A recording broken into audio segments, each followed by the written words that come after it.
Hello there, everybody. How are you all doing today? Welcome back to something a little different, right? Yeah. I did some sleuthing, and I found I guess they had a full conference for the Xbox One before it came out, which, you know, I didn't. I mean, I must have watched it, right? I must have watched it. I feel like I did too. Yeah. So I figure we'll probably throw it in as an E3 adjacent kind of thing. I did check because it took place, like, I believe a couple weeks before Microsoft, because this came out May 21st, 2013, and this came out, oh, come on now, June 10th. So about, like, 3 weeks. About 3 weeks. So, yeah, May 21st to June 10th, you know, it's close enough. So I figure it's E3 adjacent. Throw it in, because why not, right? Yeah. So this is uploaded by GameSpot. So this would have happened before E3. So let's keep that in mind. Hi, Megan. Are you ready? I'm ready. Okay, I don't know if I am, actually. I'm not. Sound was muted on this page. Don't ask me why I do that. I do that for reasons. All right. Now we're actually good.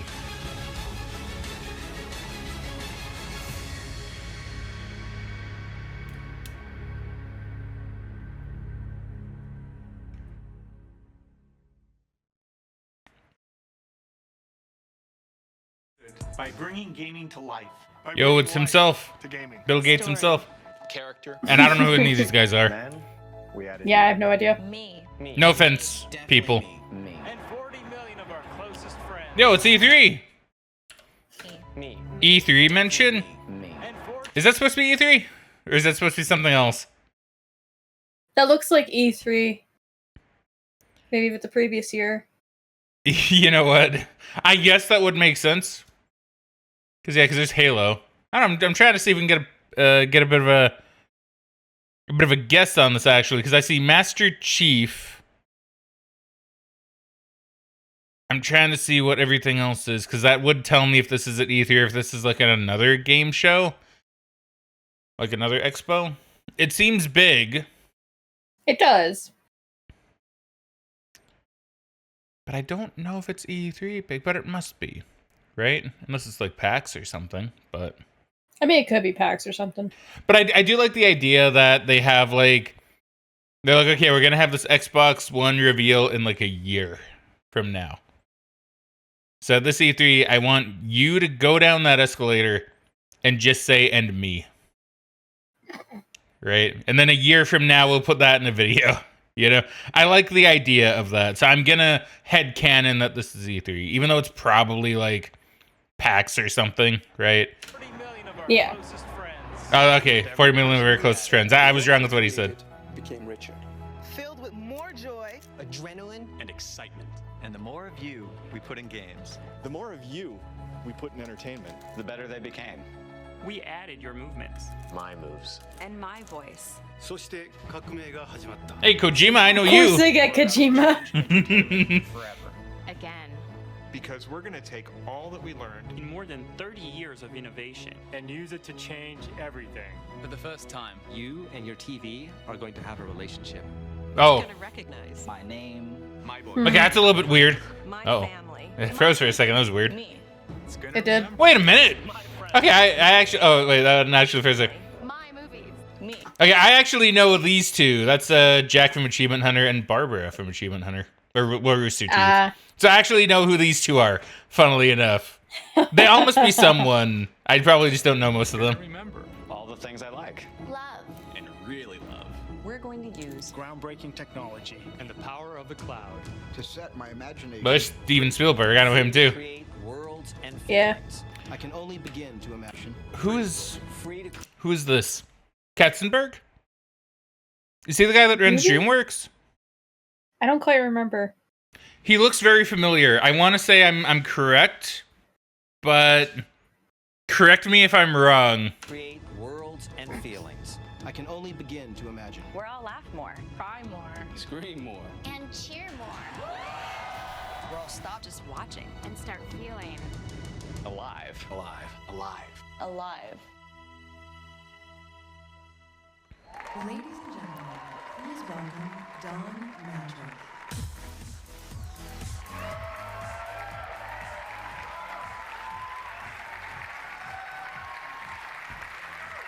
Yeah, I wonder if there are any internet personalities from back in the day that said no to being on this. On behalf of the entire team, thank you for joining I us would on be the surprised. Microsoft campus at the home of Xbox. I've spent my entire career in interactive entertainment, and I've never been more excited than I am today. Because today, You're gonna say that we're at every the single center time, though, of a Don. new generation Probably. in the living He room, probably has. where your games look and feel like nothing else, where your TV becomes more intelligent, where all of your entertainment comes alive in one place. More than a decade ago, Xbox put the most advanced hardware and software in the hands of creators. Man, where's that so guy they could now? realize new visions for games. We believed in a connected future. So Getting we the made first early Xbox bets from on Bill Xbox Gates. Live, a living service that gets better each and every day. Gamers were hungry to adopt emerging technologies. And with Xbox 360, we launched the HD era of games. True. We wanted more True. competition and bigger communities, Yeah. so we doubled down on Xbox Live. With Kinect, we made you the controller. We brought you Oh new boy, I remember that. It's a completely different angle, but I remember that. That's a good freeze frame, actually. That's a really good freeze frame. That'd be a good meme image. content, Yeah. two-way TV, fitness, sports, and now, nearly 8 years after our launch, Xbox 360 remains a vibrant platform, continuing to lead the industry in sales. In a few short weeks at E3, we'll be sharing great news about what's next on Xbox 360. We're thankful to you and proud of our leadership position in this thriving $65 billion a year industry. Today, Keeps going up. we look forward. Incredible shifts are happening across games and entertainment, with exciting new ways to play and have fun. Audiences are spending their time enjoying different types of content: core and casual games, live and recorded television, sports and movies. These stories are lighting up on every device, from the big screen to the tablet to the mobile phone. The living room has changed radically over the last 8 years with the addition of the cloud-powered internet, Yeah, I'd say it's true. voice and gesture, and more devices. To continue to lead, we must provide compelling answers to new questions. Can we take what you love and make it better? Can we improve a living room that has become too complex, too fragmented, and too slow by harmonizing your experiences? Can we offer new performance and power to inspire the world's greatest creators? Team Xbox is on a new mission. Designed Okay, to Team build Xbox. an all-in-one system to light up a new generation of games, TV, and entertainment. It must be built for the future with hardware, software, and services that put you at the center. And at its very core, it must be simple, instant, and complete. We gotta make it one. Evolve what you love to make it Xbox decidedly better One. and deliver breakthrough innovations.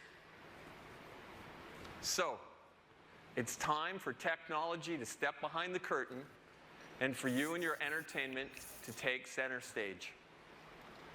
Today, we're thrilled to unveil the ultimate all-in-one home entertainment system. The one with the power to create experiences that look and feel like nothing else. The one that makes your TV more intelligent. The one system for a new generation. Ladies and gentlemen, introducing Xbox One. I still say they have probably the worst naming scheme in consoles. You know? Yeah, they're trying to go for something new and different, but like, people probably would have just appreciated having an Xbox 2, Xbox 3, etc. Yeah, right? Like, it was originally going to be called, like, the Xbox 720, right? Yeah. But I think I heard that they didn't go with it because I don't know. I think I heard a couple things. I think one of them was like people might assume that like it's 720p when it's not. Oh, it's higher than that's that. true. Or people would get confused by the sudden jump in number and maybe not understand that it's 360 twice, right? I mean, those are probably the same people that thought a quarter pounder was bigger than a 1/3 of a pounder. Yeah, right. So they went with Xbox One, but the problem is it's not a good name because you have the Xbox and then the Xbox 360, so you're going back to the Xbox One. Yeah. You know? It's like Xbox, you know? Yeah, it's a really terrible name. Like, they could have very easily come up with something that was a bit more fitting. And now you have like the Xbox One X and the Xbox One S or whatever. It's the like Series X and the Series S. Yeah, Series X, Series S. But I think you did have. Did you have the Xbox One X? They had an Xbox One S at the end of the Xbox One generation, which was like a more sleek Xbox One. It's very confusing. It is, right? Like, they have such a poor naming scheme. And, like, you'd have some people maybe saying, like, oh, well, Nintendo also changes the name of their system. But they don't have numbers, right?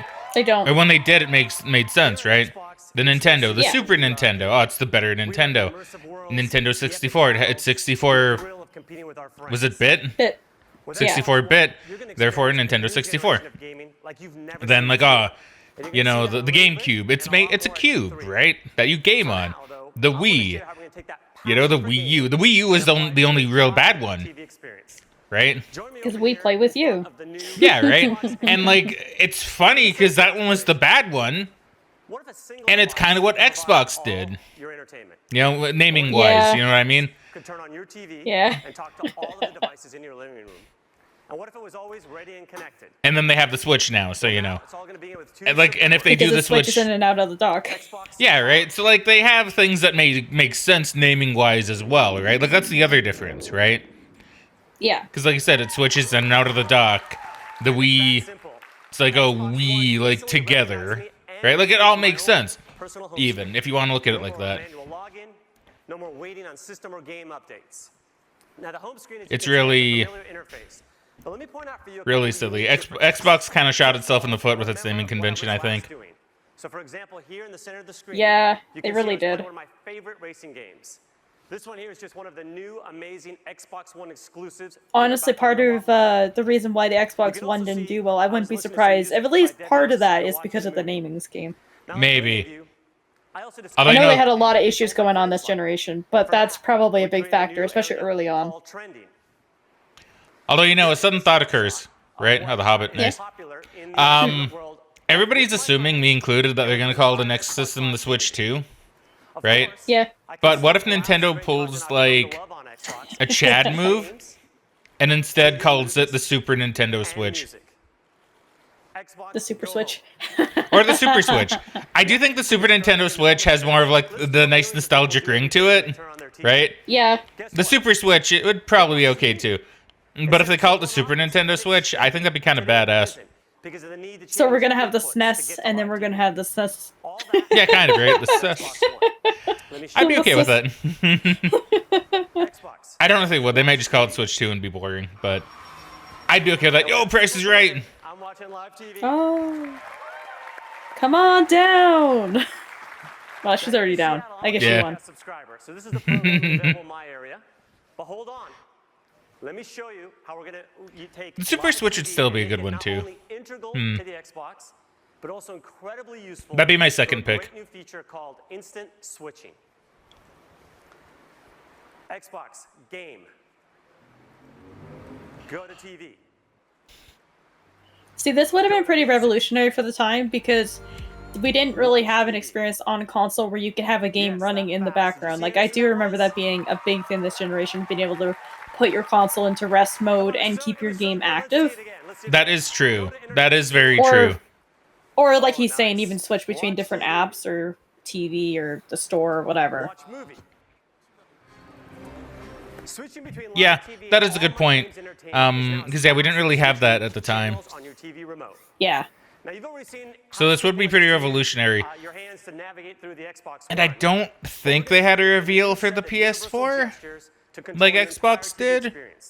I don't remember. I might need to do some sleuthing to see if I can find if they did. Let me show you one of my favorites. Because if I'm correct, and they didn't, then at this point, this would be the first next-gen console we see. So it would look very revolutionary, right?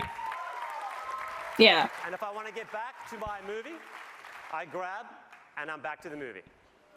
And again, this is not only Now, I will say, though, you can definitely see that they refined the Kinect. Now, have you ever wanted to do right? one thing at a time when you're watching TV? Of course you have.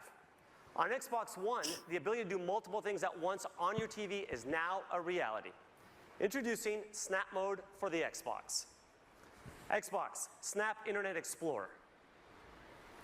With Snap Mode, I can run multiple programs alongside one another. So that's for the ADD, right there. Having to shut one down and start up another. I don't have ADD, but at least I don't think I do. Haven't been diagnosed if I do, but I am the kind of person that, I mean, I have a second monitor, and you know what? When I'm not streaming with that second monitor, I have a video playing on it, like, nearly all the time.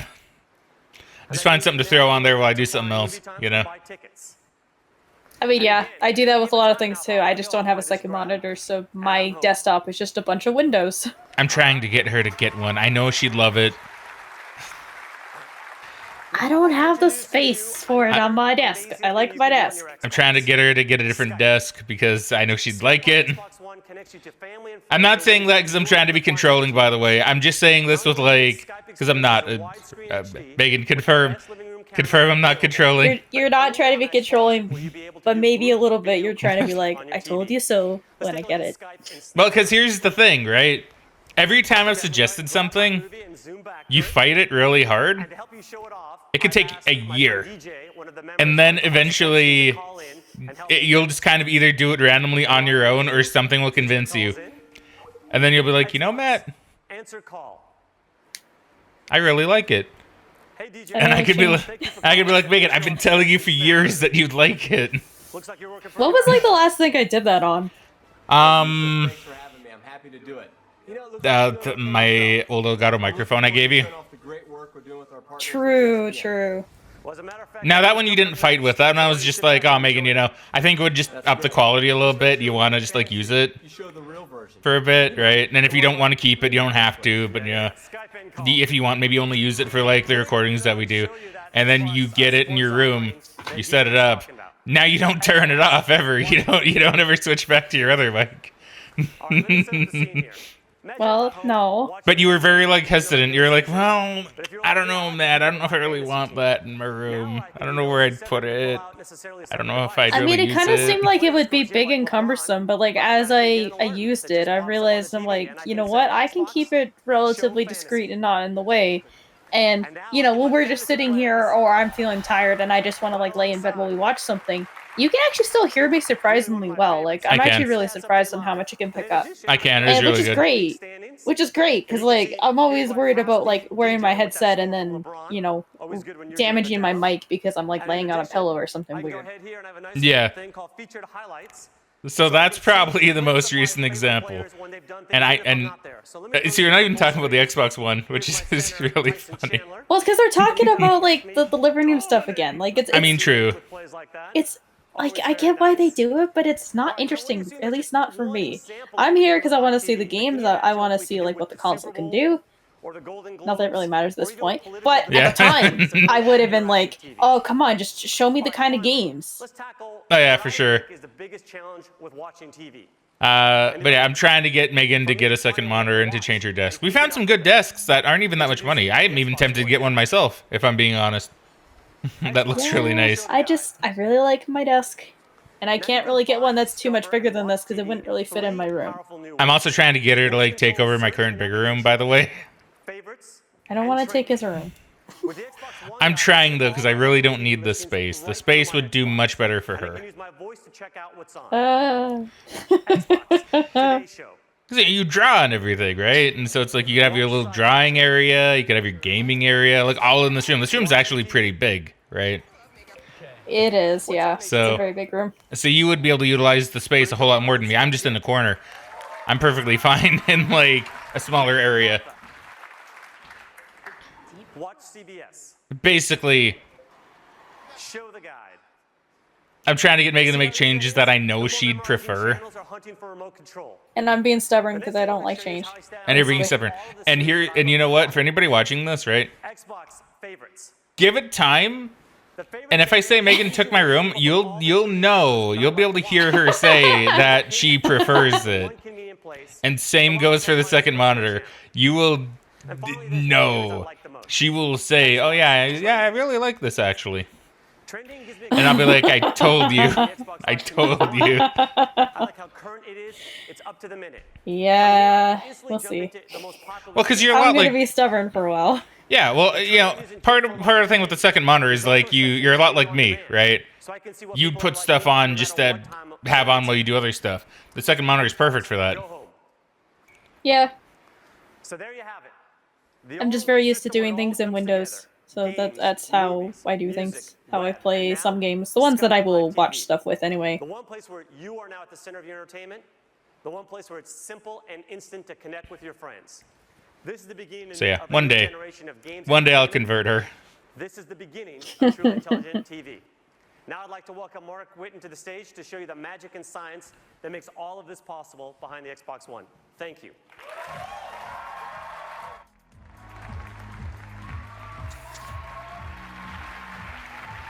Thanks, Yusuf. Alright, now we can hopefully get onto the fun stuff. How you play, hopefully. How you're entertained. We're driven to build a future-proof system that brings together the cloud, smart devices, new content, and new ways to interact. Oh, is this more smart glass stuff? Maybe. Yusuf just showed you intelligent TV and the high performance of Xbox One. There's an amazing amount of technology that enables all that you've just seen. I'm thrilled to be the one to show you. I still say the problem with watching TV on the Xbox One is you can just watch it on your TV that it's connected to. I get it. I get it. It's still kind of silly to me. Revolutionary Xbox One architecture. I guess it's maybe more for people that just don't have cable. Kinect, the controller. Maybe. Like, I guess theoretically you're streaming it on their app over the internet rather than using cable to get it. I mean, that's true. Elegant design that meets the needs of the new generation. But yeah, you're right. It's still kind of dumb. From 500 million transistors and 500. I don't know. At least for someone like me who's always had cable, right? Like, I'm not going to use a console to watch stuff unless I'm watching movies because it's basically my Blu-ray player. USB 3.0. But I don't know. I just don't see the point of watching stuff on the console unless it's stuff I can't find on TV. Yeah. All while delivering practically silent operation. This is a modern, powerful box engineered to deliver now and well into the future. But it's how we marshal that power. How see, like, the system that works to deliver the world's greatest spec-wise, it's not that bad, right? It's pretty good. Yeah. To do this, we've brought technology from across Microsoft to create an industry first. The soul of the new system is the Xbox One architecture. 3 operating systems in one. The first is the best of our Xbox operating system, made even better by providing deep and instant access to the hardware so that creators have no limits in harnessing the power of Xbox One for cinematic realism. The second is the kernel of Windows, providing consistent access to web-powered applications and experiences. Flexible, powerful, simple. The third connects these 2 operating systems to create instant switching, multitasking, and effortless control. Only Microsoft and Xbox could bring this level of power, performance, and sophistication to the living room. And it changes everything. The Xbox One architecture enables the new experiences that you just saw from Yusuf. There's no waiting. You can switch to your game like it's a TV channel flip. You can snap Internet Explorer. Yes, you already demonstrated this. They did. And you're talking about it again. It's that important, I suppose. You know, why use it as a gaming console when you can just use it as your home entertainment platform? True. That thought never occurred to me. To you, your voice, and your gestures. I mean, to be fair, I was mostly saying that to just kind of like joke that they're making what's essentially a non-gaming console. I mean, it games, yeah, but No, I know, I get it, but like, even back in the day, like, I know there was quite a few people who bought a PS2 because it was literally the same price, if not cheaper, than buying a DVD player. Yeah. So I'm curious if there's like a market for people who would buy consoles like this that don't really play games. Maybe they'll buy an occasional game because they have the console. I mean, I think it's possible. 3 years ago, Kinect. I think at this time it might have been likely. Now that they have like the smaller boxes like the Roku and like the Google stuff, like I can't imagine a lot of people do that anymore. Now that world is crisp, it's clear and beautiful. A 1080p, wider field view capture of your world. As you saw with use of Skype call, Kinect's camera and Skype offer the best shared communication experience in the living room. In 2010, Kinect layered in an analog understanding of how you move. But in 2013, we revolutionized this capability. There are more joints. And now, for the first time, understanding the slightest rotation of a wrist or a shoulder. We understand your balance, the transfer of weight from one foot to another, the energy of emotion. When you're exercising, it can read your heartbeat. This is human control for a human experience. Now, we wouldn't bring you next-generation gameplay without innovating on our controller. For the new generation, we're taking the world's best controller, and we're making it better. It is a good controller. I can't even fault them for saying that. It features updated ergonomics and an integrated that just fits better for gamers of all ages. New dynamic impulse triggers allow creators to program feedback directly into the triggers. And a newly designed D-pad creates precision for immersive gaming. This is your controller, designed by gamers for the next generation. And we can't talk about input innovation without Smart Glass. Last year, we unveiled Smart Glass to enable your devices to work together with your Xbox. Your tablet can instantly become a remote control and a deep companion experience. We've had over 10 million downloads of Smart Glass for the Xbox 360. But with this new generation, your smart device will behave like it's born to work with Xbox One because it's natively part of the platform. Kinect, control. I mean, it is born to work with Xbox One. They were designed together. I mean, true. Your way. But the real magic is what happens when all of these devices work together to create all new experiences. The new Kinect sensor is the binding power between these devices. When you press power on or volume up, when you change the channel on your Smart Glass device, Kinect seamlessly makes it work. When you pick up your controller, Kinect recognizes you and the controller, and it gets you into your latest game save instantly. Speak, and your troops follow your commands. Raise your controller, and a virtual shield follows. Your devices work in harmony to create a lag-free, instant, and complete experience.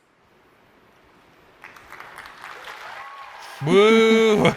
Woo! See, I can't verify any of this. I've never had one. Neither have I. Of games and entertainment, you need access to the most. If anybody watching has had an Xbox One, you can tell me how accurate this is. Is built on Xbox One to amplify an all-new generation. Based on the same membership you have today, but now more powerful, more personal, and more intelligent. When we launched Xbox Live in 2002, it was powered by 500 servers. With the advent of the 360, that number had grown to over 3,000. Today, 15,000 servers power the modern Xbox Live experience. But this year, we will have more than 300,000 servers for Xbox One, more than the entire world's computing power in 1999.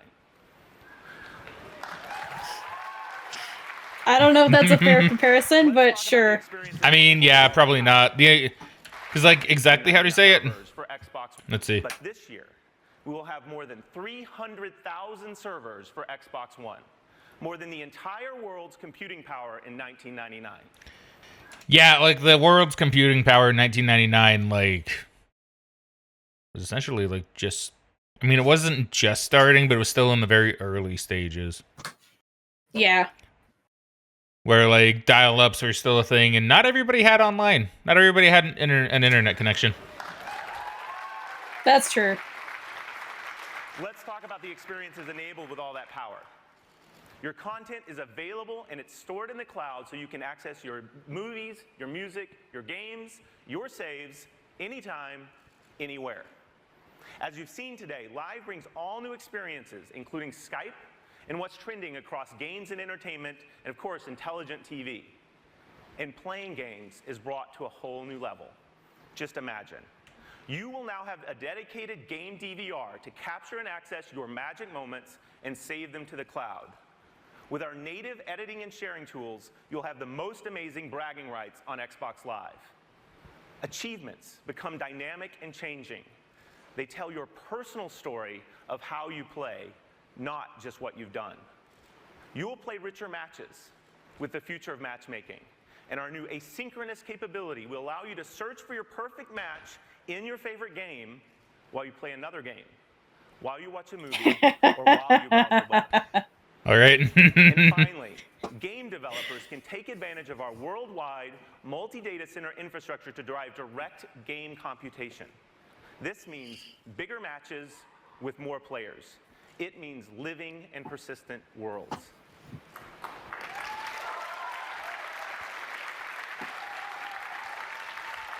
There you have it.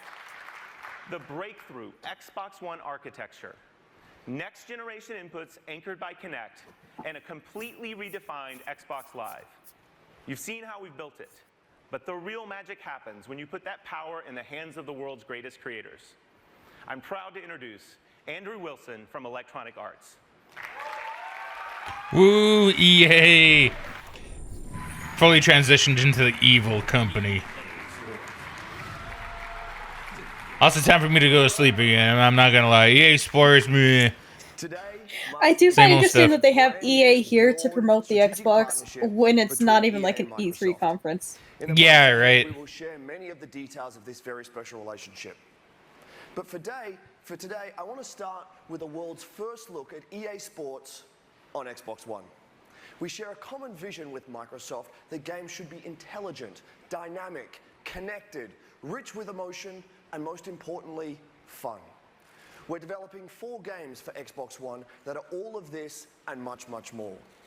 FIFA, Madden NFL, NBA Live, and UFC. Woo! All 4 will launch in the next 12 months. All 4 will be revolutionary, and all 4 will fundamentally change the way you play. Best of all, this new generation will be powered by EA Sports Ignite, an all-new game engine that we're unveiling for the very first time today.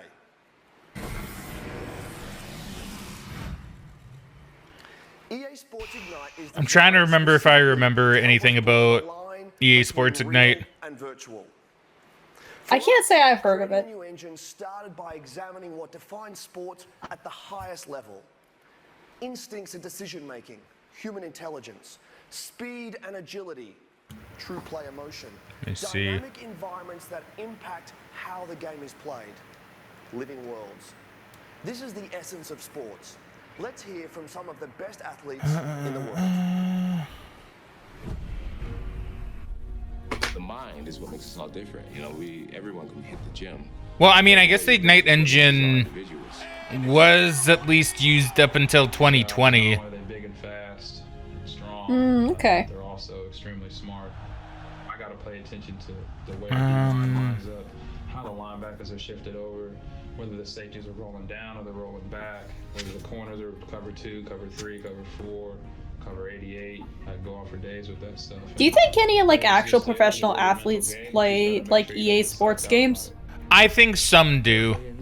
I think it's likely that at least some do. You know? I don't know. I just find the idea of like a football player playing Madden and doing like the team manager mode where they have themselves on the team. Really yeah, right. funny. Like that is kind of funny. Like I do think if any athlete is gonna do it, it probably is gonna be a football player with Madden. the lower you are, Yeah. the further you can go. Also, I find it really funny how the Xbox reveal is like blocking certain stuff from the names. They didn't really place that too well. The further you They can Or did they should have not. gotten rid of it. Full speed, you're at an angle, they can't stay with you.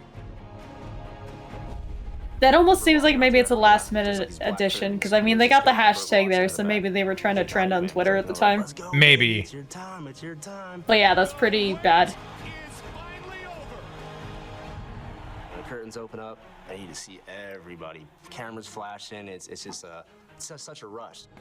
Cuando salí ve el ambiente, sobre todo cuando juegas de local y partido grande, es muy lindo. Viví mucho partido de eso, mucho mosaico, como se dice, que fueron espectaculares. Una sensación muy linda eso. Woo! What we heard there is that sports are as much about your head as your feet or your hands. We've built new technology that allows players in the game to make decisions with 4 times more calculations per second. They'll have a greater field of vision and the ability to make smart decisions with awareness, anticipation, and context. This advanced processing power creates human-like intelligence. You know, we might need to try some games from the Ignite era. Because I'd be curious how it actually does feel. I mean, yeah, if you'd like. I'm sure we could find some of the older sports games pretty easily. Yeah, and for very cheap. We also heard that athletes are fueled by the roar of the crowd. Our games are now living worlds with 3D crowds, dynamic sidelines, and on Xbox Live, a daily stream of new content that impacts the game as you play. We're inspired by the revolutionary Xbox One, and we know gamers will be too. We have much more to reveal from across EA very soon, including exclusive content for the most popular mode in the most popular sports game in the world, Ultimate Team in FIFA 14. And only on Xbox. Crowd loves FIFA. Look for more details on that later this year. But for now, let me show you how our EA Sports games will look and play on Xbox One.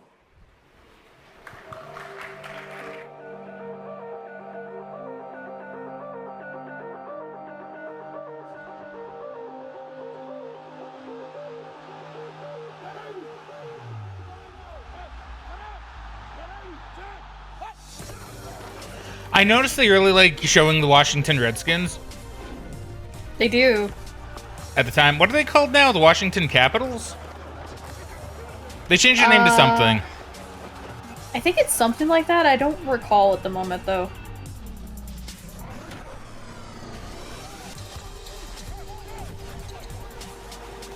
But yeah, I don't know. Maybe they were just like a really big team at the time. I mean, maybe. I don't really remember, to be honest. Maybe they just really like the color scheme.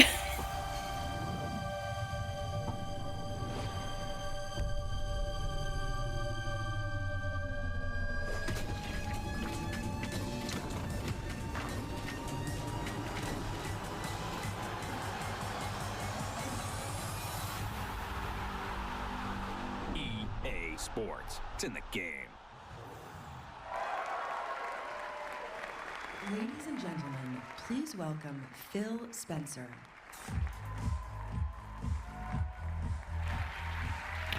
Dude, it's the Spence man. We've joined forces Him in his with casual industry's clothes, of premier course. publishers Yeah, right. To bring exclusives, to bring content first to Xbox, and to make our platform the best place to create. This is a commitment unlike any previous generation. I believe the groundbreaking technology at the heart of Xbox One will broaden the landscape and canvas for the storyteller and enhance the experience for the gamer, making games more immersive, more personal, and more connected. Does he have 2 watches? Yeah. As the head of Microsoft Studios, I oversee the work of He's got a more dressed watch, and then he's got what looks to be like a Rolex of some kind. These teams are hard at work right now. You know, I wonder. All the power of Xbox. You know what? We'll go back on the zoom in. So, assuming they are both watches, because I think you're right.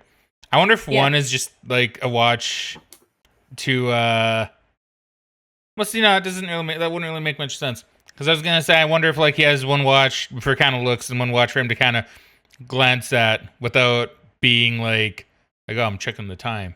But I'm sure they have a timer up somewhere for him to look at.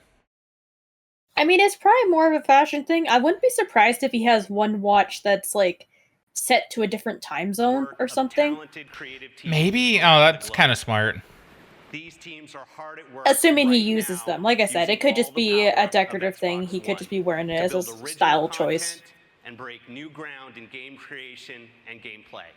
To amaze you and your friends and your family, and to showcase the unique capabilities of our platform. That means all of you Xbox fans will get more new innovative games than ever before, along with all your favorite franchises reimagined for a new generation. Let's take a look at one of those blockbuster exclusive franchises now. Ooh. A franchise that has embodied innovation, quality, and visual excellence. This is Forza Motorsport 5 running on Xbox One.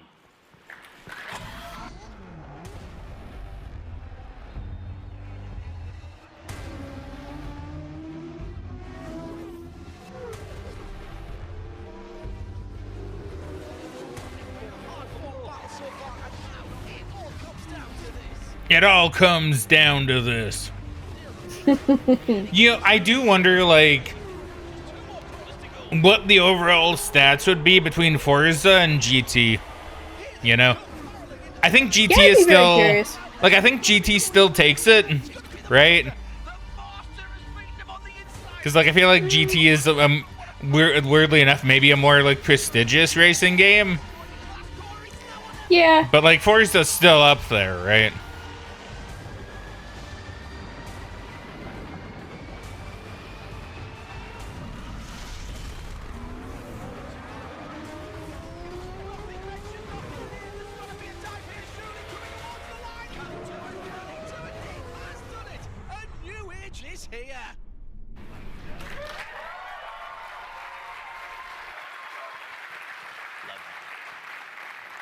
Turn 10 Studios have taken the very best of Xbox One to redefine what we can expect from a next-generation racing game. Forza Motorsport 5 will be available at launch, and we can't wait to show you more at E3. For many of us, the thrill of gaming is defined by those first-ever game experiences. The first time you earned an achievement, the first time you took your Xbox to a friend's house to play multiplayer in Halo, the first time you painted your car in Forza and traded it online. I've seen how developers are using the magic of the platform to deliver new first-ever experiences. Cloud-powered games that change based on the actions of the community. Multiplayer, multi-device gameplay tailored to the unique capabilities of your device. Visuals so real, you'll see the imperfections and effects of time, weather, and wear and tear on the world around you. Let me share a glimpse of the future of gaming from a studio that invented the hallmark gameplay technique, bullet time, and garnered numerous Game of the Year awards with Max Payne and Alan Wake. Man, Alan Wake. Are world-class storytellers. They have created a revolutionary. Still need to play it. Same with Max Payne, actually. I really need to play Max Payne. Of intense gameplay. Yeah. With the tension and drama of scripted television, creating a world where each has a direct impact on the other. The actions you take and the choices you make shape your experience as the story unfolds. This is Quantum Break. So we saw this one at E3, right? We did, yeah. Different trailer. Safe where we're going? Yeah, Peyton, I do. Okay, sweetheart, let's pack it in. Hey. What is it that makes you so different? Are you sure you want to know? Pretty sure.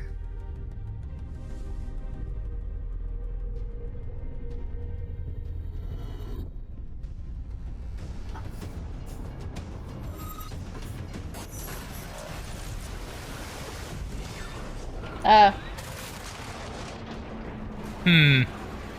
see. I don't see anybody in those cars. But I'm just saying, right? Like, if you really look, it's like, let's see. Where's the good shot? I think here. I think around here is actually a pretty good shot. Yeah, there's like no one in there that I can notice. No one in the passenger seat. I don't see anybody in the front seat. We go frame by frame. Like they try to hide it really well. That's kind of the thing. And if you couldn't pause, you wouldn't know, because there's no human figure that I see in that car, right? All they had to do was put like a silhouette. Yeah, there's no one in there. You could even see here. You can see like through the back window. There's nothing there. Nothing here either. Well, I guess you wouldn't see anything here, but there's nothing there. You'd see something. Maybe they didn't want it to be like too violent, right? But at the same time, I don't know, it seems kind of cheap, to be honest with you. They were also the one that chose to have a a boat crash into a bridge. Like, I mean, that is true. That's a very good point. Or maybe this is a scene in the game that wasn't finished yet, too. Who knows? But you'd think you'd have people in the car. But you can see why they wouldn't even show it and why they think they can get away with it. Because look how fast this all goes, right? If you can't pause it or frame by frame it, it's like, who's going to notice? I did, somehow. But, you know, because see, who would know, right? Yeah. You're not going to be looking for that. Yeah, most people would not notice that. That's kind of cool, by the way, though. Seeing the boat kind of like time shift. Yeah.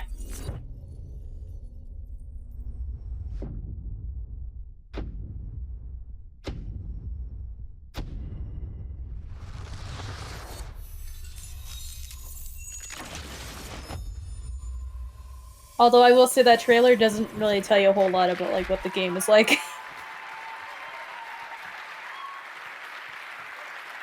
Yeah, right? Like, it really doesn't. I'd say the one that we saw at E3 tells you a lot more about what the game is. Even if there's no gameplay. I think the one at E3 was a bit better. It kind of showed it was more about manipulation of time rather than just like, oh, hey, here's a paranormal thing that happened. Yeah, right? I'm proud to announce that Microsoft Studios plans to release more than 15 exclusive games in the first year of Xbox One. Damn. 8 of which are brand new franchises. You know, I wonder, right? Man, we're getting through this pretty quick, actually. I should be pausing more. I wonder. I'm kidding. I should, pause when I need to. So I kind of wonder. Because, you know, thinking about it, right? 15 seems good, right? At the same time, I could have swore we've had conferences where it's like, and here's 30 titles that are going to be coming out this year that are exclusive, right? From like other companies. I kind of wonder if like it's shrinking a little bit as the years go by, because number one, it's harder to secure exclusives that are just like pure exclusives. You know what I mean? Or if like production is just that much longer, you know? I think it's a combination, a bit of both, but they are emphasizing exclusives. Like, I'm sure they would have a decent amount of games, but these are obviously games that are only on Xbox. And I mean, 8 new franchises within the first year, like, that sounds like a decent amount, but like, if you really think about like how much we would have had on the PS2 and PS3, especially early on, like, that's really not that many new IPs. Not really. Right? Then I get it. Like, I get it. I don't want anybody to think I'm like dissing it, right? Like, I think it's fine. It's just, it got me thinking about, because I see the number on screen, right? And you got me thinking like, well, you know, when we saw like PS2 stuff, how many did we see that were exclusive? It was a lot. I'm pretty sure, right? I could be misremembering. I think so, yeah. Because that was a while ago that we saw that, but I'm pretty sure it was quite a lot. I think with the Xbox, it was quite a lot, you know? Yeah. So 15 seems good, but it just seems smaller. Maybe I'm misremembering, but it seems smaller than previous years. That the television screen remains the Hold on, I want to see what the screen is. I think it's just the logo. That's a teleprompter. That's probably just what's on the screen in the back, so he knows what's there. Oh, maybe. But it probably has teleprompter stuff too. We believe that the television screen remains the most relevant, most important screen in the home. And Xbox One will make your games and TV come to life in ways that haven't been possible until now. To tell us more about our mission to transform television, please welcome the head of Xbox Entertainment Studios, Nancy Tellem. Okay. What do we got in store? Thank you, Phil. It's really a thrill to be here. During my years at CBS and Warner Brothers, I was fortunate to work with Warner Brothers, man. That's a company that you could certainly say a lot about nowadays. Television shows that offer proof that innovation is When are we about getting? breaking the rules. Was it Coyote versus Acme or something? Probably never. Something like that. But yeah. damn, I want to see it. That'd be cool. Television. Xbox is expanding the canvas and conceiving a whole new art form for the creator, for the viewer, for the community, and the industry. Until now, the television viewing experience has been a one-way street for the viewer. But now There's a lot of TV talk mentioned. TV on Xbox will immerse you. It's like the third time they brought up TV, I think. Maybe even fourth. Into the action whenever you desire.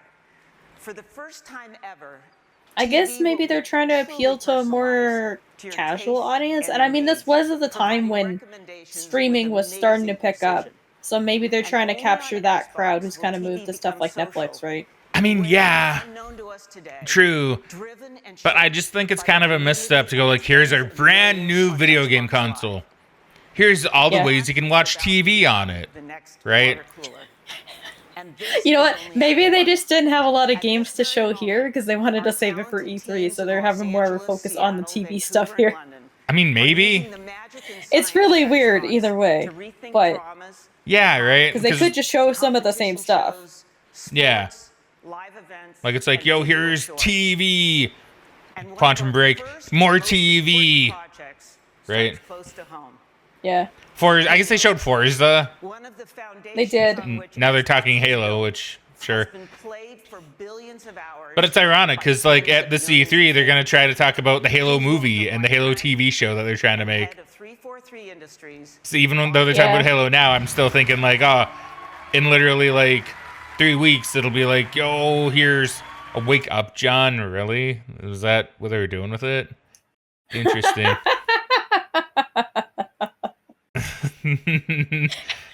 All right. I don't know. Maybe at this time, maybe Microsoft just really wanted to try and get into the TV market. Maybe.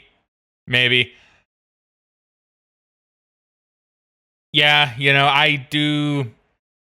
Damn, I really wish we saw that Peter Jackson Halo movie. I think that would have actually been really good. I don't know. Well, then again, The Hobbit came out, but I don't know. That probably wasn't Peter's fault. Anyway, Anyway. Studios. I blame Studios for that one. The studio. But see, once again, though, it's like Halo. TV. We tell these stories through our games, our novels, and most recently, our award-winning web series, Forward Unto Dawn. Forward Unto Dawn was actually pretty good, though. That was pretty fire, I'm not going to lie. Okay. Because I remember seeing that when it came out, and I'm like, damn. Like Breaking Bad, Band of Brothers, and my personal favorite, Game of Thrones. It's been inspiring to see television. Fuck, I forgot about Forward Unto Dawn, actually. I'm going to need to show that to you sometime. Whenever you get more familiar with the Halo stuff. I mean, I'd like to. We do need to play the games. Yeah. Maybe I can convince you to read some of my books, too. I mean, probably. I got so many books to read. I need to actually read more. Yeah. I don't know. Just the Halo books are just pretty good. Up to when I watch, like, anyway. A live-action Halo television series. Yo, we'll see that in, like, 2021 10 years? or something. When did that come out? I think it was 22. 22. And, man, I never watched it. I hear it's awful. Yeah, it's really sad. It was pretty awful, but I will probably watch it one of these days. It's really sad, actually, dude, because like I remember, and you probably remember this too. I was pretty excited for it. I was I don't know if I'd say excited. I'm not really too sure, but I was like, Megan, let's watch it when it comes out because I'm kind of curious, right? Yeah. First episode came out. I heard nothing but bad stuff. My interest immediately caved. I'm like, okay, because I don't remember what it was. I think. Yeah, I don't remember what it was. I don't actually know what happens in like the first episode. Looks like I've never seen it. But all I know is, and once again, I could be wrong. This is all just what I've heard, particularly on Reddit. It's Master Chief outside of his suit. Master Chief sexual issues. That's basically it, from what I understand. It's like, I don't care about that. I do not care about any of that. I care about... It's so easy. So having not seen the show, I'm going to rant real quick, okay? You guys know you have fun with that, right? How do you mess up Halo? Right? For like a TV series or a movie. Easiest thing you could do, right? Literal the easiest thing you could do. You know? You could even just have it be so there's two ways you could start it. Right? Yeah. I'll tell you those two ways. You could start, Are there possibly three ways you could start it? I'm debating. Yes. I think there are three ways you could do it. In theory. One of them you could do a prequel, right? So you could have the movie pull a Star Wars, kind of like what the game did, right? And have it start in the middle of the conflict. Because that's how the games did it. And you know what? It worked well. Nobody was confused. It didn't need explaining. That's actually kind of a miracle, you know. Because when you play Halo, for those that don't know, when you play Halo, here's how the game starts. In space, a ship shows up. They're like, damn, we escaped the Covenant. What the hell is that ring over there? And that's basically how the game begins. Right? Yeah. And then you're a Master Chief and you're fighting aliens. Nothing really gets explained other than you're some kind of super soldier dude. There's some kind of war going on with humanity, and it's with aliens. And there's something about this ring that you see now, right? I'll be honest with you, it probably shouldn't work, but it does. Because does it really need explaining? No. It's simple. Humanity at war. You go and fight the aliens, right? Very simple. Yeah. So you could do it like that. I don't know if that would work well for a TV show or a movie, but like in theory, you could probably make it work. It worked for Star Wars Episode 4, right? It's possible it could work. You know what I mean? Probably, yeah. Then you have the other way you could do it, which is you could start it on... Like with the book Contact Harvest, you could do that. Which is just, aliens are up there. They detect things on this planet. I'm not going to get too specific because it's kind of spoilery. But they go down to planet, meet up with humans. Stuff happens, and it's like humans and aliens are at war now, right? Harvest, bad things happen, etc., right? In theory, that's another way you could do it, but then you don't get Master Chief. Right? That's really the only problem. Now, what you could do, and this might actually be the better way to do it, right, is you start it up after Harvest. See, that's kind of the only thing, is then you can't. So what you do is you have a backstory, right? You start the thing, you just briefly explain, like, kind of the backstory for what happened. Just kind of do it like, one day, aliens showed up on Harvest, and then bad stuff happened, and humanity's at war with aliens. Like, obviously expand upon that.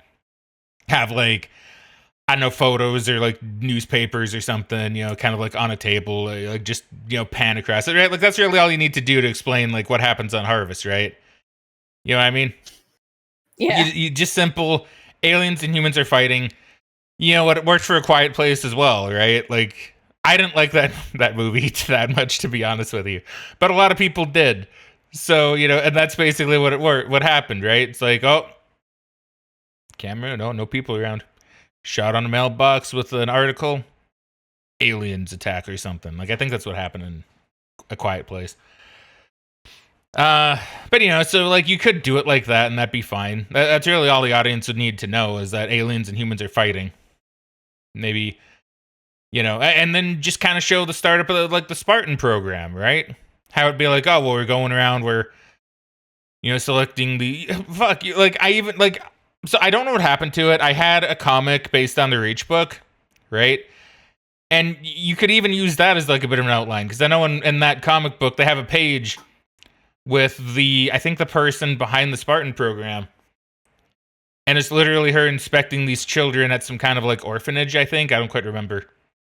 And she comes across like the young John Master Chief, and she like talks to him, and she's like, I think he'd be pretty good. And even that would be a good start, right? You just go to John Master Chief as a child and just show that interaction, and then you just have them kind of fast forward it to like, oh, now he's just in Spartan training, and you take him through Spartan training, right? True. You could just do that. That's the lead up to it. You still explain Harvest and everything, right? And what he's doing for it. And then mid-movie, you could have the big thing where like he gets in his armor and now he's kicking alien ass, right? You could do that. See, like, doesn't that sound okay? Yeah. Right? Like, I know you don't know anything about Halo, right? But you know enough to like, you know that probably sounds good, or at least decent, right? Better than what they put on TV anyway, I assume. I mean, it sounds like it has potential to be something very different from the games, but obviously I'm not super familiar with a lot of the games. Yeah, right? And even then, like I said, you could just use the book as the outline, kind of like what I'm doing in a way. Because, yeah, you just have him fight the aliens, and at the end of whatever TV, movie, whatever, right? At the end, that's when you have, like, Reach Fall or something, right? Set up the hook, have it be like where the game begins. Just end the movie where it's like, oh man, we escaped the Covenant. And then you show the Halo ring and boom, end of movie. You set up for part 2 right there, and that follows the first game. You have like the do-do-do-do-do-do-do-do. You have the Halo theme going, and it's perfect, right? How do you... Now, once again, I'm not a writer. I'm not pretending like I know how easy it is, right? Yeah. But like, for someone that doesn't know what they're doing, I think I made a pretty decent, like, idea, right? You know, that way, you know, you get John Master Chief, you get the armor, you get him fighting the Covenant, you know, and then you end on the Halo ring reveal, and then you can set up for the second movie, right? Have it follow the first game. Not like obviously it can't be like 1-to-1, but you have it follow it a little bit, you know what I mean? Yeah.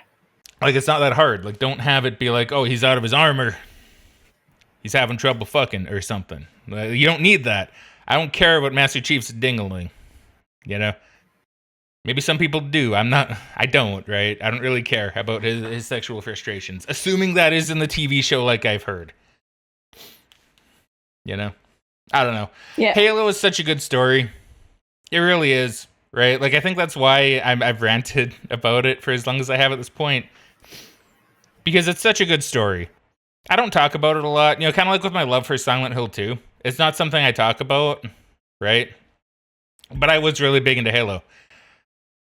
So as a fan from around that period, I like to think I would know what I would like, right? Yeah. And I know you got to make it for the movie-going audience as well. It's not just for fans of the game. But I think the outline I kind of gave would work for the average person too, right? Because we have movies like that already as a precedent. You know, like movies. You could do it with a TV show as well, right? A quick setup to the world. Literally, all I need to say is humans fighting aliens. You show the main character as a child. You bring him into training. It could be mostly the training, right? And that's all. And, you know, like, I think the average moviegoer would be okay with that. You know? I mean, probably, yeah. Because, like, that's basically just, like, you know, a movie, right? Like, you have... I don't know. It's set up its character... Then you have the action when he gets in the armor. And the armor itself can be a pretty iconic moment, right? You know, him getting in the armor for the first time to like fight things. You know, I don't know. I think it's a good idea. Like I said, I know it's not that easy. And one of the best storytellers I just don't know how you mess it up. You know what I mean? Steven Spielberg. This didn't happen. This didn't happen, by the way. Congratulations to the entire team. I said I don't think he was involved in the TV show at this point. I wish I could be there with you today in person, but like all of you here today, I've been playing games for decades.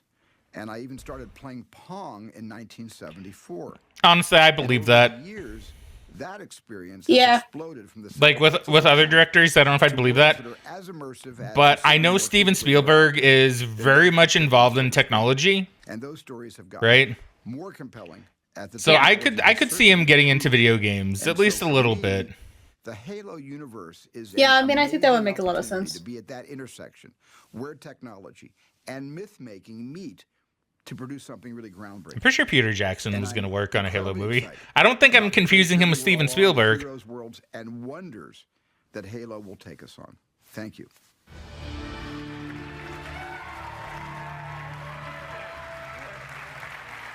We are really excited to bring the world of Halo to Xbox as a premium television series. Thanks, Bonnie. Now, before You know what? I even liked Halo Legends.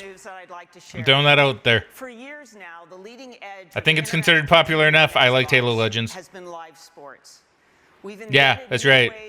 That's right. I know there's some people watching this that are like, Halo Legends? And I'm like, yeah. So we're determined to deliver Halo Legends. Megan, you know what Halo Legends is? I do not. So it was this kind of compilation movie of like various like studios. I think there's like 7 of them that made like Halo animations. One of them being really famous actually. Hold on, let me just see if I can find it. Yeah, so it's basically like anime stories, I think. Hold on, I just want to see what studios worked on this. Studio 4C, Production IG, Casio Entertainment, Toei Animation, Bones, B-Train, Warner Brothers, and 343 Industries. Right? That's a lot of pretty big companies, right? That is, yeah. And they all worked on their own little separate, like, Halo show. Like, their mini episode, essentially, right? So that they could fit on this.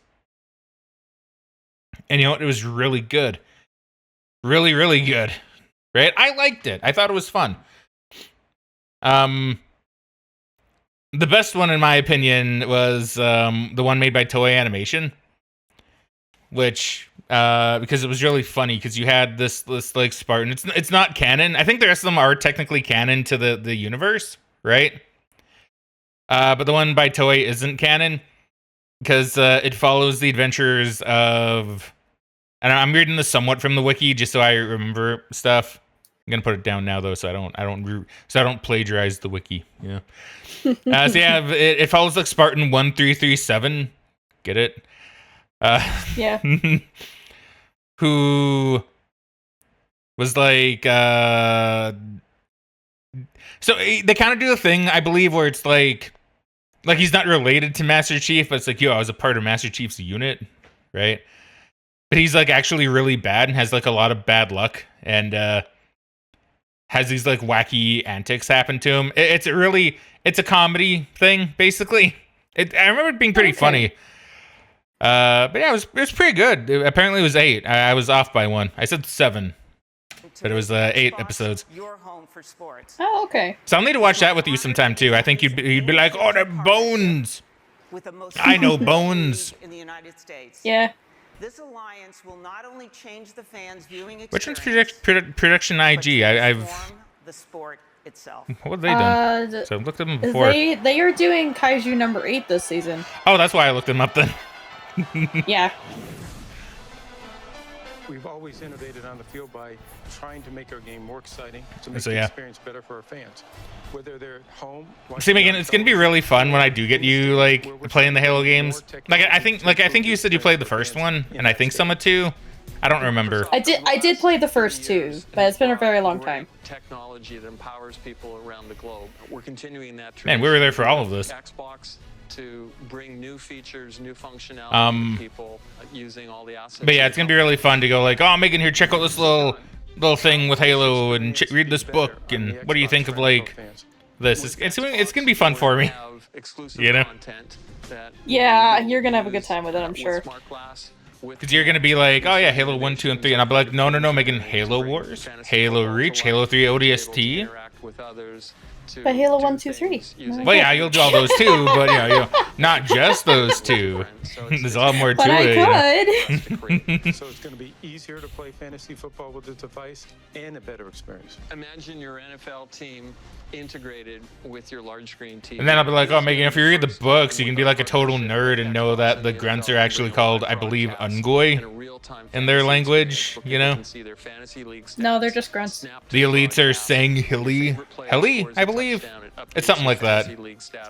The brutes are Jurel Hane, you know, like you could know all that nerdy stuff, right? That I know. I mean, it could, or I I don't could just use the names. I don't, but see, now I'm exposed. See, anybody that ever questioned like how deep I was into Halo should now know I was pretty deep into Halo. I don't remember what they called the Jackal. That's like the one I don't remember. Now fans but are going to be able to experience football in a way they've never experienced it before. You're you going know, to change the game of I was pretty football in a deep in the way that Halo, is just gonna be so the Halo sauce back then. and help us really make the game carry into the next century. And if you're wondering why I stopped, it was literally just a case of the story ended at 3. I didn't really think it had to go any farther. Yes, I played Reach, but I see that as like a companion to 3. Well, to the classic series, right? The classic trilogy. And it will also change the game for coaches and players through Microsoft technology on the sideline. The NFL on Xbox, just one more reason Xbox One is a must-have system for your living room. I want to thank you for joining us today. We have an ambitious vision for Xbox One. I'm pretty sure the Xbox One didn't really do that good, did it? System for every living room. No. The one system you're going to use and love every single day. The place where your games, TV, and entertainment come alive. Honestly, this is just like a really bad reveal. It's kind of just Xbox tooting their own horn and saying, oh, we make great stuff. This is our next great thing for the living room. But it's a gaming console. And they've shown us like one game, 2 games. Yeah, it's been like 2 games. The rest of it's been TV. Yeah, they haven't told us any specs for the console. They showed us the controller, which I was like, okay, that's fine. But like, they've barely talked about the system itself. They're mostly just talking about their software. Okay, so I will actually give them credit here. They did show the specs very briefly, like early on. But you had to have been looking at the screen, I'm pretty sure. Not saying that you weren't, by the way. I'm just saying, I think they did have it flash up on screen. It's just weird they didn't talk about it at all. They're just like, here you go. And on the next thing. Yeah, like we'll go back and just make sure, because I think I know roughly when it happened. Yeah, okay. But I'm pretty sure they didn't like bring it up. To the future, I'd like to leave you today by presenting a world premiere from one of gaming's great franchises. They helped define excellence on Xbox 360. They found their home with our Xbox Live community, and they are the #1 series in games today and one of the biggest franchises in entertainment history. And just like on Xbox 360, all downloadable content for Call of Duty will launch exclusively first on Xbox One. Now, is this Ghost? Because if it is, I got bad news for you, Don That's Metric. pretty ironic if it is, yeah. Please welcome Activision Publishing CEO Eric Hirshberg. I got bad news for you, Xbox. This isn't I know that's Ghost. I know that's Ghost. Yeah, that I is saw the definitely thing. Ghost. So I'm sorry, guys. That's this isn't a flex like you think it is. I know you don't know that yet, but it. I'm going to try to get through it as fast as possible. I think everyone was expecting us to play it safe this year and simply make Call of Duty Modern Warfare 4. But we didn't want to do the safe thing. We wanted to do the right thing. And that meant eliminating as many creative restrictions as possible so that our developers could create an entirely new Call of Duty for the next generation. And that's how the exactly what we're dog gonna came to deliver be. with Call of Duty Ghosts. An entirely new world, an entirely new Wait, narrative, I need my ghost lore actually. Wait, the dog? Yeah, there was like some kind of like training dog or something. I can't quite remember if it was like an enemy that was a dog or if it was like a teammate that you could like order around that was a dog. It was something very weird like that in Ghost, from what I recall. Okay, I don't recall that. That's really interesting. All right. Unless I'm thinking of something else, but I'm pretty sure it's in Ghost. I mean, it could be in Ghost because I don't know. I don't know enough about Ghost, so I believe you. I don't know. If I'm spouting wrong information, I apologize, but I'm pretty sure it's in Ghost. I just remember people talking about it because they're like, oh, well, Call of Duty added a dog. And it's just like, well, that's kind of dumb. That's not really Call of Duty. You know what? I think you're right.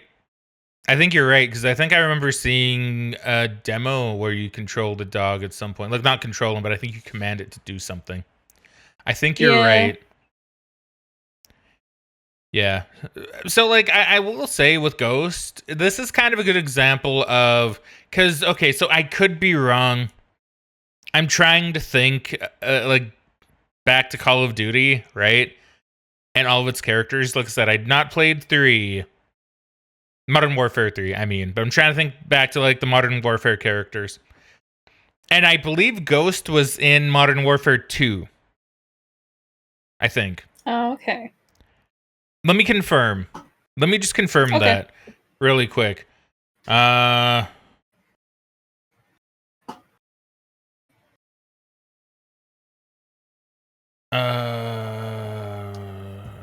Ghost Riley.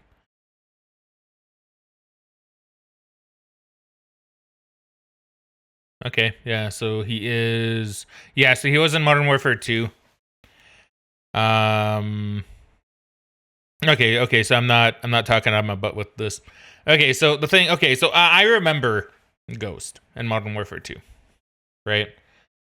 And I remember a lot of people saying, damn, that's a cool character. That's a cool character, because he was Ghost. He was cool. He was cool as fuck, right? From what I remember, very chill, very, like... I'm here to do my job. I'm gonna kick ass. And plus he had like the very kind of marketable and noticeable like kind of ghost mask that he wore, right? Like his ghost like balaclava, I think. He wore something, right? And like looked like a skull, I'm pretty sure. And everybody's like, oh, it's such a cool character. So, you know, they're trying to say like we want to do something different with no restrictions. Really, they say that, but what I hear is character is really popular. So we're going to make a game with him. And we're going to hope it sells. And that's why you don't do that. Because sometimes, even if a character is good, maybe they're good because you're not getting enough of them. Right? Yeah, I could believe that. Like, I don't know if Ghost is bad because the like Ghost is annoying or anything. Or something. But it's like...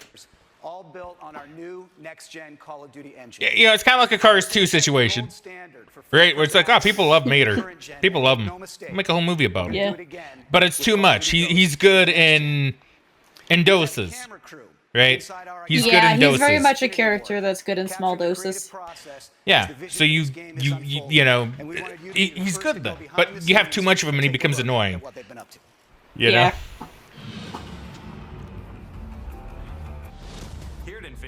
We've had a great time crafting the benchmark of the modern day shooter on current gen. And we're really excited that we get to be the studio that brings Call of Duty into the next generation. We have a whole new story with brand new characters, completely new world, and this is powered by a new next gen engine that gives us amazing graphic fidelity and really innovative new ways to play the game.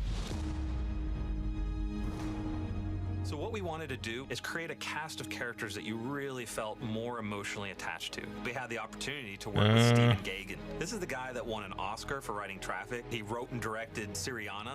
What they really wanted in this game, in Call of Duty Ghosts, is they wanted emotional reality. You know, they wanted these characters to feel real, to feel like real people. So the story opens up with a mass event. America is crippled. Our military forces are devastated. Our government's in disarray. And as the player, you are actually the underdog, fighting back against these superior forces. So the team you're a part of Yo, you're the underdog? That's crazy. Oh, no way. Ghosts are a super elite fighting force. I like how they say that, like that's not such a common thing in every technique that's useful for media in general. Guerrilla style fighting. One of the fascinating new additions Oh, the dog, yeah, there you go. is a dog. Doggo! Call of Duty before, but never like this. This is someone you care about. This is a squad member. He does everything from sniffing out See? explosives to protecting the team. Look at him So go! this next Call of Duty, being in a new world on a whole I new wonder how the storyline, dog did one with of the things motion that we wanted capture to stuff, do man. to support that I mean, probably was pretty good. create a new engine. Our goal of this game is to make brand new next-gen characters and weapons that's never been seen before in a Call of Duty game.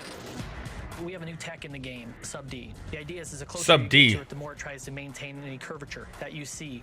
This is very helpful on weapons, helmets for characters, and it makes a huge difference for visual fidelity, what the player sees from a distance as well as close up. With a new next-gen console, this is an opportune time for us to reinvent the experience that we deliver. It's important to keep our core philosophies about gameplay drives tech. So when I think about the animation features that we've been working on for Call of Duty Ghosts, one of the first things that come to mind is immersion. We have a new mantle system so that when you're running quickly and you hit a wall, you get this nice boom, you hit it, and you leap and you go, and you maintain your momentum. In a weird way, now I know we didn't watch it, but in a weird way, Yeah. this gives me a lot of vibes to Black Ops 6, right? Yeah. Where they're like, here's a special section dedicated to the game, you know? And it's making me wonder, is history going to repeat itself? So we have fish. That would be really funny if it did. Is Black Ops 6 going to be considered kind of like the black sheep, you know? Because I'm pretty sure Ghost was considered not that good, right? Maybe okay, but, you know. I think Ghost overall is considered bad. Like, the campaign is not really good. I don't know specifically, but I think there are changes in the multiplayer people just really don't like. I think it's one of the most unpopular Call of Duty games, if I'm not mistaken. Yeah, like, I could see that. From what I remember, Down to player-driven actions. Doors, explosive traps, things that change the flow of the map. doors and explosive traps, nice. Dynamic experience for the player. Another new feature is character customization. You can choose the heads, you can choose the bodies, you can choose Oh the my helmet. god. Oh, whoa. Connect with who you So are innovative. as a player, more so than we've ever done in the past. Dynamic maps and character customization are just two of the new innovations that we're bringing to next-gen multiplayer. We have the best fans in the world, and we're committed to creating for them a new next-generation Call of Duty experience. One of the key reasons Call of Duty has been as successful as it is we focus on gameplay. It's the thing we design for. It's the thing that drives our success as a franchise. And with all of the new tech, all of the new story elements, everything Go, dog, go, we're go. putting into this next-generation Call of Duty, we are still 60 frames a second, low latency controls, a great feeling game. Okay, well, we'll have to see if Black Ops 6 is any similar to this. It'd be really funny if it happened again and then it just killed the Black Ops franchise. It will also be the I mean, character-driven and emotionally it's engaging possible. Call of Duty game we've ever made. And It will be is. the best Call of Like, Duty obviously it game won't kill Call of Duty. Call of Duty's kind of at a point where it's almost too big to fail. They'd have to fail, like, 4 or 5 games in a row, I think. comparison video that shows you I mean, But it'd probably. be funny if it killed the sub-franchise at the very least. So like, yeah, no more Black Ops games.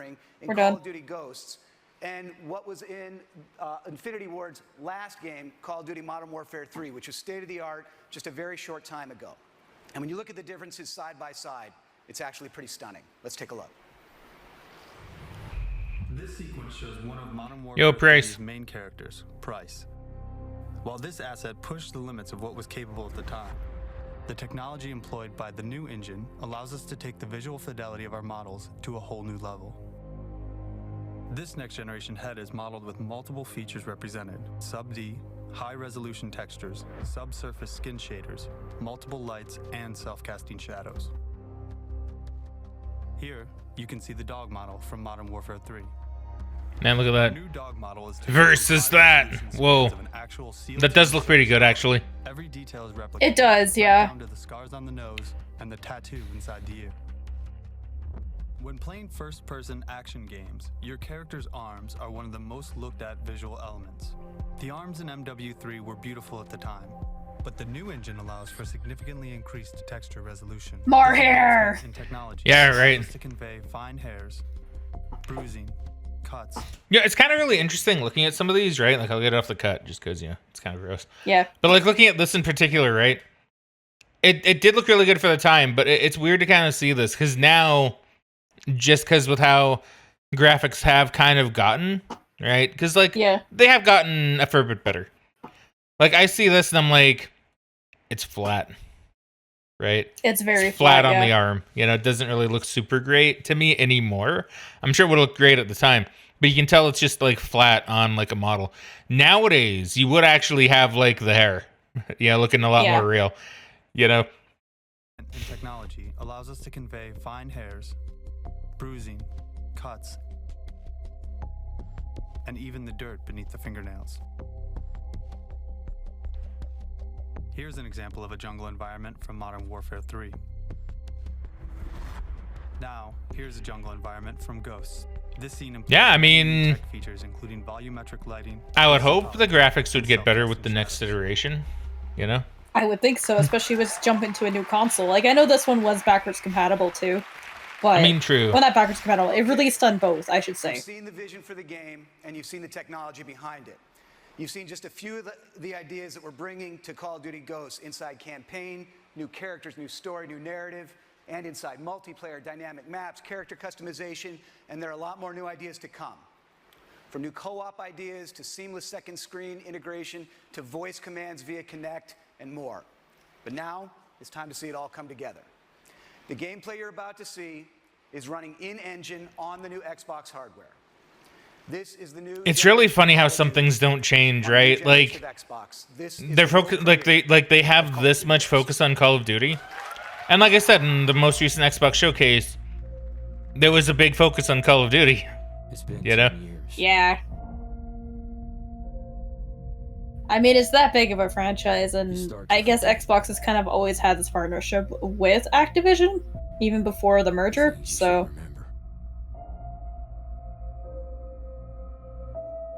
And you can't stop remembering. The things you should forget. We've always had the power. Not anymore. All we have is each other. We're ghosts, fighting for something that can't be killed. Maybe is Ghost? See, so it's the Ghost Squad. Is the character Ghost actually in this? I think he has to be, right? Yeah, because that's him. I'm pretty sure. I mean, I would assume so.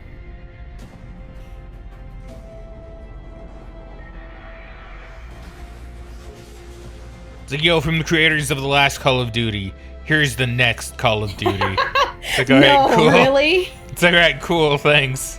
I don't know why they put that in there. That doesn't really make sense. Like, I guess I get it, but like, it's not like this is a new studio working on Call of Duty. No. Because, I mean, was the last Call of Duty that came out before this, was it an Infinity Ward thing, or was it Treyarch? I want to say Infinity Ward, because it would have been... Because that's maybe just what they mean, right? Is it the one that came out, like, previously? Because I guess Treyarch skipped their turn in the cycle, because I know they normally go back and forth.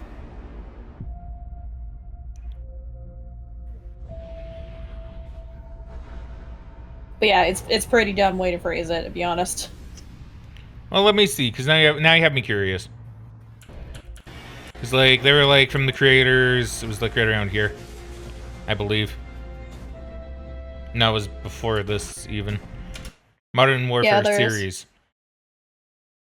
Okay. Oh, they're just saying it's the creator of Modern Warfare, because Infinity Ward was the first one that did Modern Warfare. I think that was their first Call of Duty, if I'm not mistaken. Possibly. Let me see if I can actually just find out who did do these ones. Because you're right, like Treyarch and Infinity Ward do usually do back and forth stuff. Yeah. Let me see. Let's see, Treyarch worked on Call of Duty 3. Funnily enough, the first Call of Duty I didn't like. I did like World of War though. So let's see, Modern Warfare 3, Infinity Ward, Sledgehammer Games, Infinity Ward. So yeah, so Infinity Ward did work on this. They still did the back and forth, I guess, but I guess Treyarch is the company that works on Black Ops. Okay. Now, and Infinity Ward works on like the Modern Warfare stuff, I guess, or Infinite Warfare, or Modern Warfare again, according to this list. So, you know. Yeah. Okay. So I don't know. I guess I get it, but I don't. To me, it's still weird to go like, "Yo," you know, like, "Yo, Infinity Ward. We also made the other Modern Warfare games. Now we're making this one." It's like, yeah, it's your turn, right? It's your year to do it. You know what I mean? Of course, you're gonna do a Call of Duty game. Well, yeah, I think it's more they're just referencing like, hey, we made this good series that people like. Here's another one from these same devs. Like, I feel like that's all they're trying to go for. I mean, maybe, but I still don't really think it makes that much sense. You know what I mean? I mean, no, like it's a little silly, but it's a marketing thing.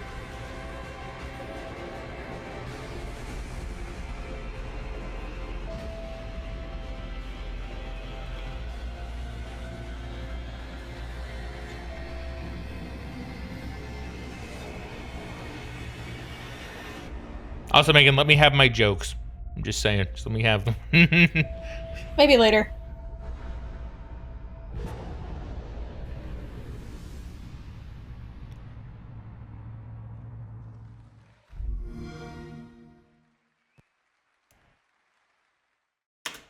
So yeah, very meh. If I'm being honest, too much talk of TV.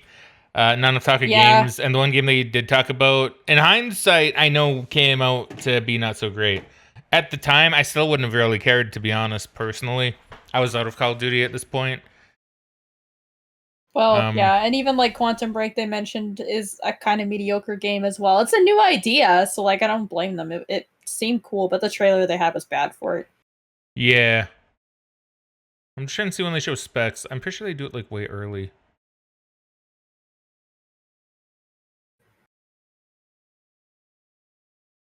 Man, when do they do specs? It's like such a brief flash. Yeah. Like it may be around here. Okay, we're just gonna 2x speeder on mute, and while we talk about this, I guess. So like, yeah, I think it was a very mediocre reveal. Like it's weird, because like usually a reveal is grand, you know. Yeah, and very much it's a very bad conference. Yeah, and just very much like, yo, here's the new thing. Here's what it can do. But it's just kind of the same as, you know, the conferences, to be honest. A lot of talk of TV and a lot of talk of like being able to go online and watch movies. It's like, oh, you can have a Skype call. It's like, you know, yeah, that's okay, but I can do all that on my phone or anything else I want. Like it doesn't matter. I don't need to do it on my Xbox. Yeah, right. Yeah, like I don't know, it's just very not good. Do they mention it like during the TV talk? I'm not sure. Like maybe this is it. Yeah, here it is, because they're doing the explosion thing. Xbox One architecture. This might be it. No. Yeah, here it is. Here it is. They show the specs here. Okay. So let's see if they mention it. Let's see. Oh, not that one. Let's see if they mention it at all. A Blu-ray drive, a native 64. I'll go back a little bit. 512 megs of RAM emptied by the power of the cloud. So can you turn it full screen? Sure. Thank it's you. connected. You're welcome. It's an elegant design that meets the needs of the new generation. The heart of that system is raw power. From 500 million transistors and 512 megs of RAM in the Xbox 360 to over 5 billion transistors and 8 gigabytes of RAM in See, they do it kind of. USB 3.0, Wi-Fi Direct, a Blu-ray drive, a native 64-bit architecture. And see, so this would be like the actual specs here, I believe. Yeah. And variable power states, all while delivering practically silent operation. This is a modern, powerful box engineered to deliver now and well into the future. But it's how we marshal that power. And I think that's it. I think that's all they gave for specs. The world's greatest games. So yeah, that's a little weird, but so they did do it. They were just very quick about it. Which is kind of funny, because, like, on one hand, I know back in the early E3 days, they would have spent, like, 30 minutes talking about how it can power, like, a supercomputer or something. But, you know, now it's, like, maybe too quick, right? Like, yeah, you don't they're going too far the other way. Yeah, like, you don't need to have it be, like, flash on screen. Like, I know this is going to sound like, oh, gamers are never happy. It's true, though. We're never happy. But... No, we're never happy. But at the same time, you know, it's like, you know, I don't want to hear like 30 minutes from the tech guys gushing over the tech. It's neat, you know, but not for me. But I also want to hear a bit more about like maybe even a comparison. Go like the Xbox 360 had this. The Xbox One, however, has this. And then just show them like side by side, right? That would make me go, all right. That's pretty cool. Yeah. Maybe that's what they needed, was a comparison. I think a comparison would have helped them a lot, even if they just said, oh, it's so-and-so times stronger than the 360 in this regard, or... Yeah. You know, it's so-and-so faster. Like, as long as they did, like, a light comparison with it, too, I think it would have had a lot more impact on people in the audience. Yeah, I think so, too. You know? I mean, compare it to what we were familiar with. That's why they always compared it to supercomputers and stuff back in the 90s. That's true. That is true. And I think it's very telling, right? That you didn't even know they showed specs. You know? That they rushed past it like that quick that you just kind of missed it. You know? They brushed past it so quick that even though I was listening and watching, I forgot about it because of all the talk about TV stuff. Yeah, all talk of TV stuff. And funnily enough, I think I remember scrolling down a little bit before. Yeah, you and your TV, blah, blah, blah. Okay, that's funny. I think there is, like, dislike ratio. Man, I missed those. So yeah, clearly people didn't like this back in the day, right? No, they did not. I know, right? Yeah, so it does seem like people not too keen. Xbox turn on PS4. TV. Yeah, see, I'm not the only one that thought it was just all TV. And I know I didn't scroll down this far. I think I saw this bit up here. And I think that's actually it. But, like, just scrolling down more, it's just like, yep, you're correct. Who came back after Xbox Scarlet reveal? I don't recall what that is. I thought this was the Xbox One reveal, but I got a 1 hour PlayStation ad. Yeah. Microsoft TV. That's pretty telling what that guy says. Over 18 minutes in, still haven't seen a single game. Yeah, that is too true, honestly. Yeah, not many, not enough games shown. Once again, it's the classic problem with Microsoft, actually. They're not showing me games. You know? That's kind of the problem. Like, you have a game console that you're trying to advertise to people to buy, but you're focusing so much on these side features that you're neglecting the main feature of the box that you made. Yeah, right? And, like, I know at the conference they do show games. It was a much better conference this year, right? Yeah.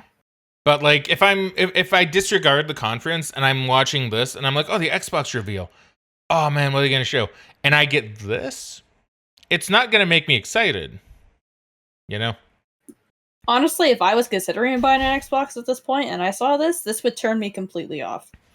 Yeah, like, right? And I completely understand that. So, that's kind of the problem, right? Like, say, disregarding E3, this would not sell me on the Xbox One at all. Yeah.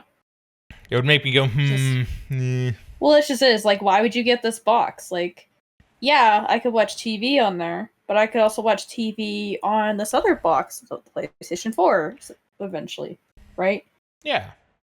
Exactly. So it's just like, it's a little weird, because they didn't really advertise the good features of why you should buy this product. I don't know, it's just, it's really bad marketing, and not even talking about the controversy and stuff, but it's just like, I don't know. Yeah, right. It's really not that good. It didn't convince me to buy one. I've still never bought one. I'll probably buy one eventually, but that's only because, honestly, Megan's actually kind of finding some games that she kind of wants to play on it. So that's kind of actually the only reason that I would really consider it. And now it's like cheap enough, right? That it's cheap enough. Or if I decided to, like, I wanted to get a Series X, like, it's backwards compatible on there with, I think, almost everything.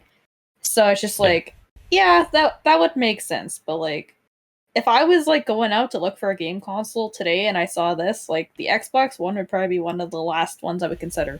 Yeah, right. And, like, yeah, I'm not going to say too much about, like, the PlayStation or the Sony one, but I'm pretty sure they make the PS4 look really good. And from what I recall, Sony one. Yeah, but I haven't seen it since they aired it, I think, so. Yeah, so we'll have to see. And you'll have to see, too, when we go and watch the Sony conference, which is coming up next. I said like a TV show. Because that should be the next one that we have, I believe, according to the schedule I've seen. It should be the next one on the playlist, yes. Yeah, so I'm excited. All right. Is that it, Megan? Do you think we're done? Yeah, I think that's good. All right. In that case, thank you very much, everybody, for watching. We hope you all enjoyed. But for now, it is time we cue the outro. So Frag out, and we shall catch you guys later. Bye.